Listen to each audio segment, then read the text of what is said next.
If you're the type of person who has had that same goal on your to-do list and have yet to achieve it, I think you should be watching this video. In this video, we are gonna go through the neuroscience behind habit formation and what it actually means.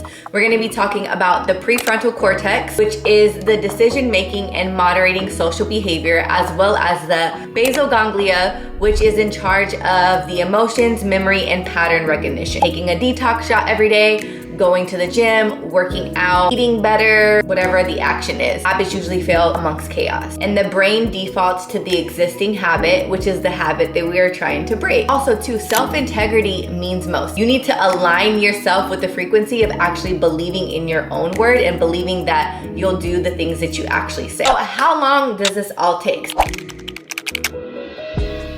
Habits live in the basal ganglia, not in willpower. When you're first starting out a habit, your prefrontal cortex, which is in charge of the decision-making, effort, and discipline, is doing all of the heavy lifting. But the habits stick only when they move into the basal ganglia, which is the brain's automatic center. If your habits require constant motivation, then it's not quite a habit just yet. I'm reading my notes because I want to make sure that I'm efficient in this video and I'm getting straight to the point and I'm not messing anything up. So the habit loop is the cue, the action, and the reward. Neuroscientists have consistently observed the three-part loop. So the cue is the signal from the basal ganglia of running the program.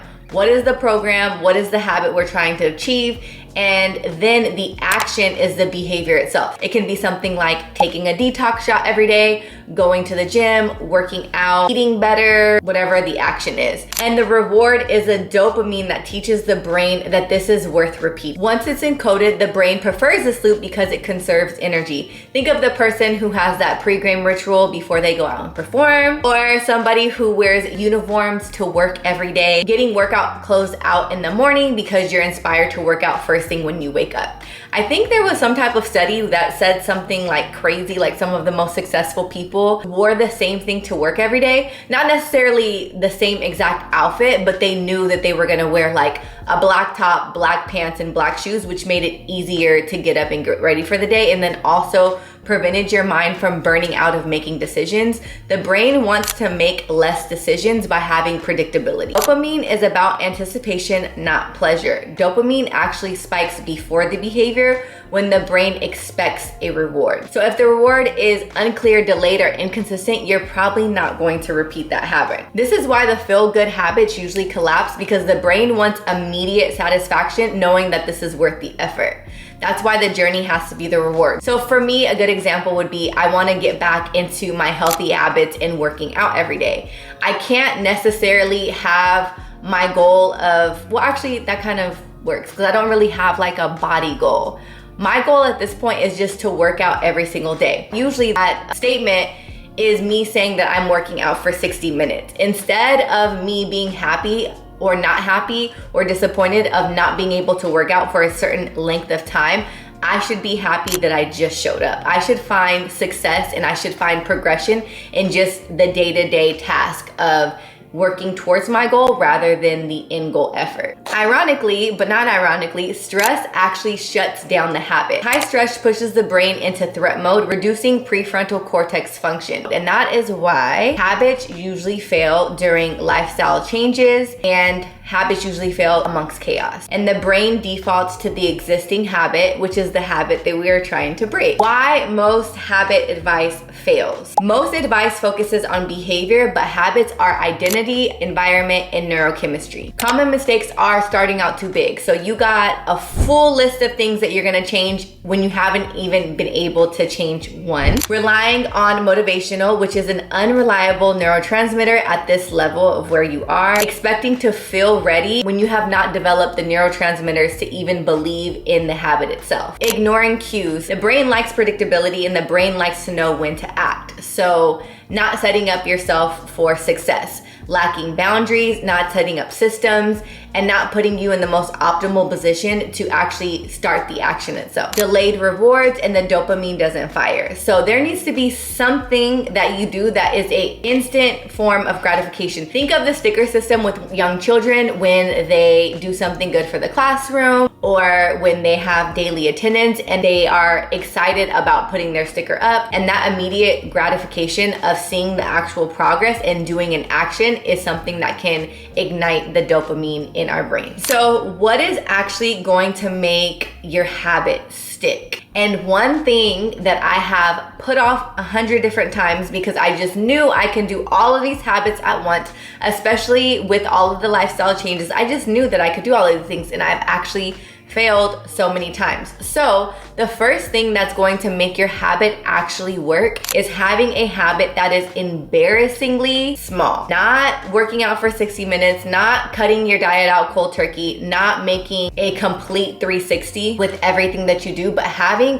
one small habit that is so small that it's almost impossible not to do it. Research shows that repetition means more than intensity. So instead of working out for 60 minutes, just put your gym clothes on. And then also too, self-integrity means most. If you're the type of person who has had a goal and said that you were gonna do it and said that you were gonna be consistent, and you can't even be somebody who believes in yourself, you need to align yourself with the frequency of actually believing in your own word and believing that you'll do the things that you actually say. So why this works is because the brain is not threatened by a small achievement, and the basal ganglia actually learns through frequency rather than intensity. So the brain loves predictability. That's why I love habit stacking. Habit stacking is basically when I blank, I do blank. So it could be something like when I go down to the kitchen, I instantly take my supplements. When I brush my teeth, I instantly put my workout clothes on. By doing that and setting yourself up for an actual cue, you know that after the cue comes the habit that you're trying to create. The most successful people, once again, have a specific uniform, have a specific ritual before big meetings, have a specific thing that they do every single day that leads to a better, productive version of themselves. So the formula for this would be after I blank, which is your existing habit, I will blank, which is your new habit. After my child goes to sleep, I will turn on a workout YouTube video. This piggybacks off of the habits that are already processed through our neural pathways, making it easy for us to attach new habits and new boundaries to that specific cue. Also, adding a immediate reward. So dopamine needs to spike for us to continue to keep doing something. The reward doesn't need to be logical, it needs to be felt. So that could be something like having an app on your phone and checking off something off of your to-do list. Writing something out always works for me. I love being able to write something down and actually crossing it off. There's no better satisfaction than crossing something off of your to-do list. It could be an app that tracks your progress. I know a lot of people like looking at their steps with their Apple Watch. This process creates a dopamine feedback loop. Design your environment to remove choice. Every decision impacts and taxes the prefrontal cortex. So the neuroscience rule is the brain always follows the path of least resistance. So this could be something as simple as laying your workout clothes out the night before, putting a lock on your apps because you have an absurd amount of screen time, getting rid of your unhealthy food or putting it in an inconvenient location in your house, putting a charger outside of your bedroom, turning your Wi-Fi off at a certain time every single night, detox shots ready in the fridge, or the journal actually open up beside your bed versus your phone first thing in the rising. If the habit requires deciding, it will probably fail. Identity enforcement wires habits faster. The brain adjusts the behavior faster when it identifies with the identity. So this is where affirmations come in. I am a person that eats healthy. I am a person that works out. I am a person of integrity and following my word. I am a person that puts myself first. I am a person who follows through with self-care. Instead of being somebody who I need to eat better, I want to work out, I want to become a better person, I want to become a stronger person, I want to get into self-care, be the person who already is on the other side of that action. Next is tracking consistency and not performance. The brain loves repetition and not intensity. One of the things that made a huge difference for me when I did this years ago in my 21-day challenge is there'd be so many times where I would not want to go to the gym, and I would tell myself after work, doing the things before I had kids, I can go to the gym, and if I want to leave when I go there, then I can leave. Like, all I have to do for 30 days is just go to the gym.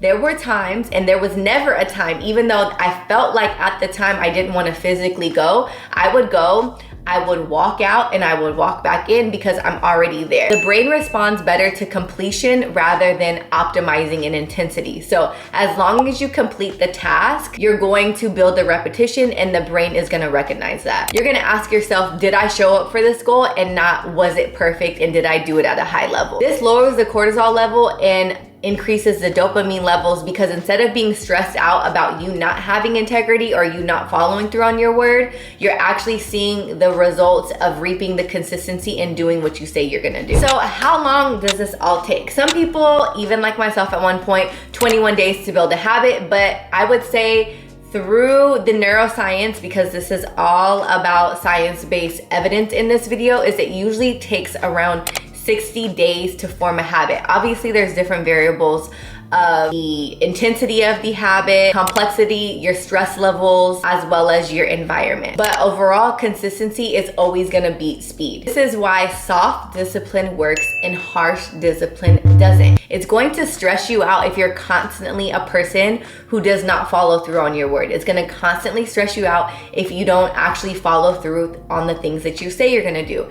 Even though you're not directly affecting someone else, your internal self, your subconscious self knows that you're somebody who doesn't follow through with your word, which can affect your cortisol levels. Having small, soft habits will help you with your dopamine sensitivity and your cortisol levels. This is going to reduce the threat response, increase habit automation, improves dopamine sensitivity, and lowers cortisol. Harsh discipline spikes the stress, activates avoidance, and creates rebound failure. Your brain builds habits when it feels safe and not stressed. So the big takeaway in the neuroscience of actually forming habits that actually work are the habits have to be easy. The habit should be something that takes 1 to 2 minutes. It could be something like putting on your workout clothes, taking that detox shot, taking your supplements. They also have to be repeated. So what can you realistically repeat for a 30 to 60 day point that's so small that you're able to repeat it every single day,